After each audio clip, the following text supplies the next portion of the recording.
Manuel Bergstrom Lourenço Filho nasceu em 1897 e faleceu em 1970. Lourenço Filho nasceu em Porto Ferreira, no estado de São Paulo, em uma família de imigrantes de suecos e portugueses. Fez seus primeiros estudos elementares em sua cidade natal. Seu pai foi vendedor de livros, teve tipografia e foi fundador e dono de jornal e cinema no interior de São Paulo. Lourenço Filho se dedicou desde cedo aos estudos em educação. Em 1914, recebeu seu diploma da Escola Normal de Pirassununga e logo se tornou professor em sua cidade de origem. Em 1916, mudou-se para São Paulo, capital do estado, onde trabalhou como jornalista do Diário O Comércio de São Paulo, enquanto frequentava os 2 últimos anos da Escola Normal Secundária de São Paulo. Em 1919, ingressou na Faculdade de Direito após ter frequentado 2 anos de medicina. Já em 1922, passou a atuar no estado do Ceará como diretor de instrução pública, onde promoveu uma reforma pioneira no ensino cearense. Entre 1925 e 1930, lecionou Psicologia e Pedagogia na Escola Normal da Praça da República, em São Paulo, e neste tempo, em 1929, foi eleito para a Academia Paulista de Letras. E 1 ano depois, foi designado diretor-geral da Instrução Pública do Estado de São Paulo. Promoveu importantes reformas no ensino. Em 1932, foi um dos grandes signatários do Manifesto dos Pioneiros da Educação Nova. Em 1934, foi eleito presidente da AB. Entre 1935 a 1938, foi nomeado professor de Psicologia Educacional da Universidade do Distrito Federal. Foi nomeado também como membro do Conselho Nacional de Educação. Neste mesmo ano, foi nomeado diretor-geral do Departamento Nacional de Educação, do MEC, e posteriormente recebeu do ministro da Educação a incumbência de implantar o Instituto Nacional de Estudos Pedagógicos, o INEP, que passou a dirigir. Na década de 40, Lourenço Filho organizou e secretariou a primeira Conferência Nacional de Educação. Assumiu a cátedra de Psicologia na Faculdade Nacional de Filosofia e voltou a ocupar o cargo de diretor-geral do Departamento Nacional de Educação. E ainda, em 1949, organizou e dirigiu o Seminário Interamericano de Alfabetização e de Educação de Adultos, realizado no Rio de Janeiro, sob os auspícios da OEA e da Unesco. Nessa ocasião, recebeu o título de Maestro de las Américas. Em 1951, foi nomeado presidente da Comissão Executiva do Centro de Formação de Pessoal para a Educação Fundamental na América Latina, no México. Também representou o Brasil no Conselho Cultural Interamericano no mesmo país. Em 1952, foi eleito presidente do Instituto Brasileiro de Educação, Ciência e Cultura.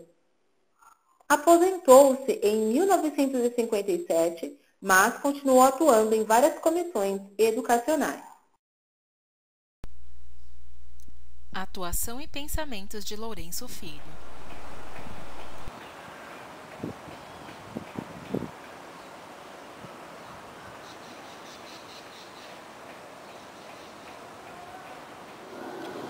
A década de 20 foi marcada por forte crise política e econômica, que acarretou mudanças estruturais nas sociedades ocidentais.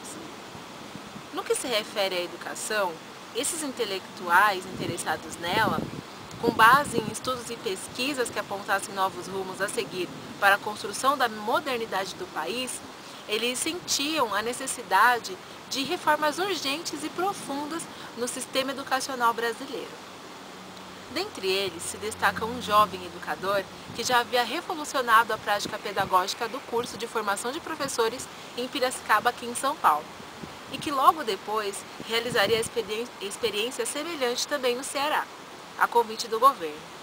Esse jovem inovador foi Lourenço Filho.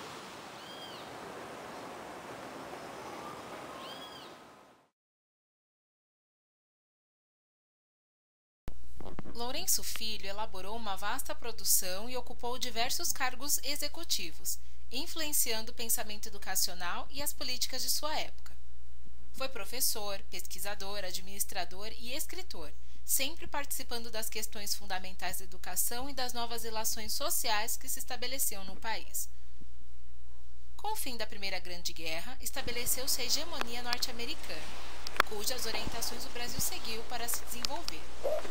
Naquele momento, o urbano-industrial necessitava de mudanças, de um conjunto de habilidades para acompanhar o desenvolvimento.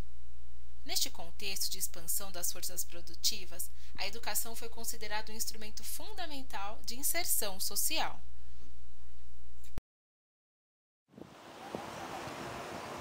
O movimento da Escola Nova, formada por educadores, dentre eles Lourenço Filho, traduzia os ideais revolucionários de lutar pela uma democratização da educação brasileira e pela aplicação dos conhecimentos das ciências humanas na organização de um sistema escolar moderno e eficiente, capaz de contribuir para a disseminação de conhecimentos úteis para a vida real e uma sociedade moderna. Este movimento culminou em 1932, no Manifesto dos Pioneiros da Educação Nova, e teve como objetivo a apresentação de um plano de reconstrução nacional. A pedagogia. Meus queridos amigos, essa nova pedagogia tem que ser baseada na formação do caráter das pessoas, em sua personalidade, na personalidade do indivíduo. Meus caros, baseados na psicologia e na biologia, não há como mudar esse fato. Sendo pública e gratuitas para todos. Em 1930, Lourenço Filho publica o livro Introdução ao Estudo da Escola Nova, que viria a constituir uma espécie de bíblia para os educadores brasileiros. Em 1932, a convite de Anísio Teixeira, aceita o cargo de organizar e dirigir o recém-criado Instituto de Educação do Rio de Janeiro, que veio a ser o maior núcleo de formação de professores no país.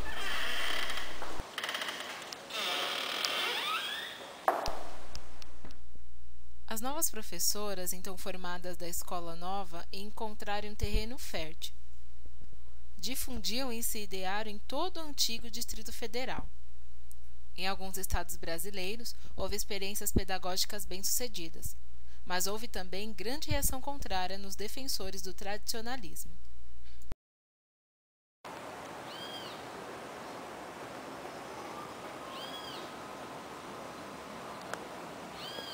O papel que Lourenço Filho desempenhou esteve atrelado à organização econômica do período em que viveu, assim como à organização política, cultural e ideológica.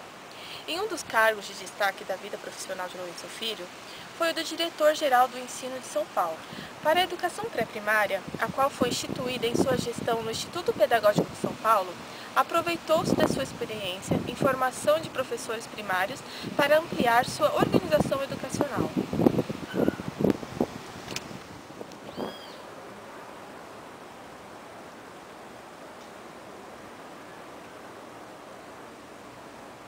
Organizar o ensino normal, Lourenço Filho instituiu a formação de professores primários em nível superior, como também de técnicos especializados para a educação. Ao converter a escola normal da capital no Instituto Pedagógico de São Paulo, Lourenço Filho lhe definiu as seguintes instituições: Jardim de Infância, Escola de Aplicação, Curso Complementar, Curso Normal, curso de aperfeiçoamento pedagógico com 2 anos de duração, contendo 4 cadeiras formadas por matérias de natureza técnico-profissional. Foi ainda nomeado diretor do Instituto de Educação em 1932, no mesmo ano de sua criação, durante a reforma anisiana da instrução pública carioca. Anísio Teixeira assumiu a diretoria de instrução pública do Distrito Federal em 1931. Mas no ano de 1935, Anísio foi perseguido pelo governo Vargas sob a acusação de professar ideias comunistas, tendo que deixar a instrução pública carioca.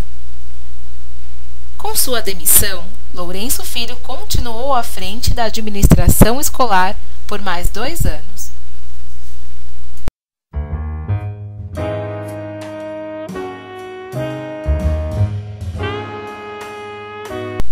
Lourenço Filho assumiu, como essencial para a formação do magistério, a experiência com o jardim de infância, estando esse integrado à escola primária e à secundária. Esta organização escolar no Instituto de Educação incluía as crianças do jardim de infância no processo escolar, trazendo um significado pedagógico para esta faixa etária. Realizado no jardim de infância, preparar para o ensino primário. Mas a preocupação de Lourenço Filho com a formação dos professores em relação à prática de ensino trouxe o aspecto pedagógico em evidência. A preocupação com o contexto no sentido de educação que tivesse relação com o ambiente da criança.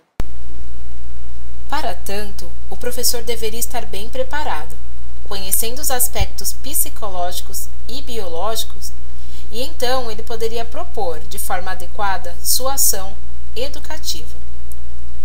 Para Lourenço, a prática de ensino significa saber fazer e não apenas saber dizer. Lembrando a frase de Lourenço Filho, que diz que a prática de ensino significava saber fazer e não apenas saber dizer,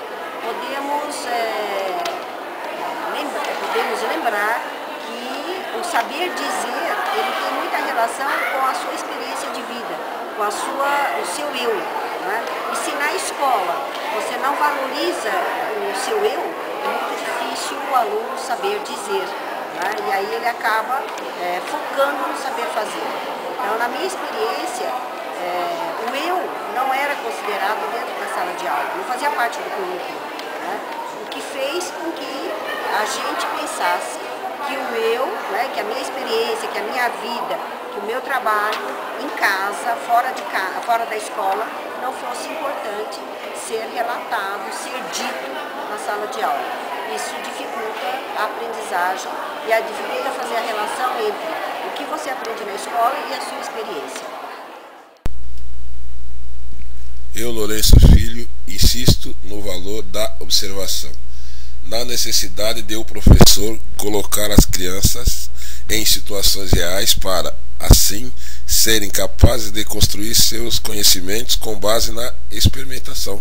As minhas ideias escolanovistas estão presentes no Instituto, em especial em sua dimensão metodológica, com destaque no processo de ensino-aprendizagem, do concreto, da observação, da pesquisa e da atividade do aluno. A educação, para mim, vai além da escola, em sua relação com a família, com a igreja e com os demais locais de sua convivência. Em suma, Lourenço Filho, educador e psicólogo brasileiro, foi um importante reformador da educação no Brasil. Seu princípio de defesa e ideal eram baseados em termos civilistas e nacionalistas, que, no adentrar na esfera do mundo da educação, aderiu Rui Barbosa como mestre de pensamento e atitudes políticas. Acreditava que a era getulista fosse mesmo uma oportunidade de modernização. Pensava que ali surgiria um caminho para a reforma da educação. Esse seria um trajeto longo a ser percorrido, pois não eram poucos os que eram contra essa mudança.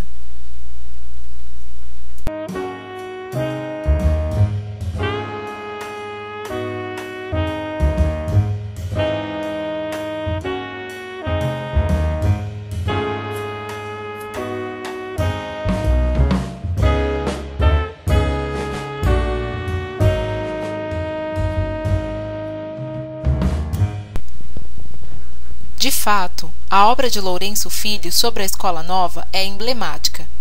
Em 1926, por exemplo, em resposta ao inquérito acerca do ensino paulista, promovido pelo jornal O Estado de São Paulo, apresenta com extraordinária clareza e precisão as características do movimento renovador.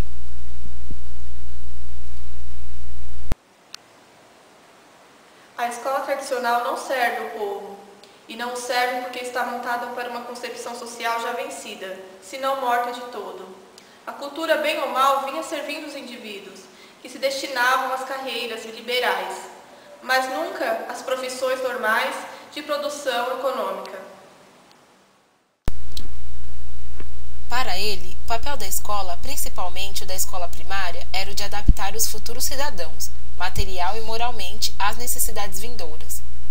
Busca integrar a criança na sociedade e explica a necessidade da educação escolar pública e obrigatória, pois a escola deve preparar para a vida real, pela própria vida. Esta concepção nos dá margem para confirmar o entendimento do autor, naquele momento, da profunda articulação existente entre a escola e a vida social. Assim, uma escola moderna só seria a escola do trabalho. Lourenço Filho tinha claro que a elitização e o intelectualismo da educação brasileira não atendiam às necessidades das classes populares, antes as privavam de participar no esquema produtivo.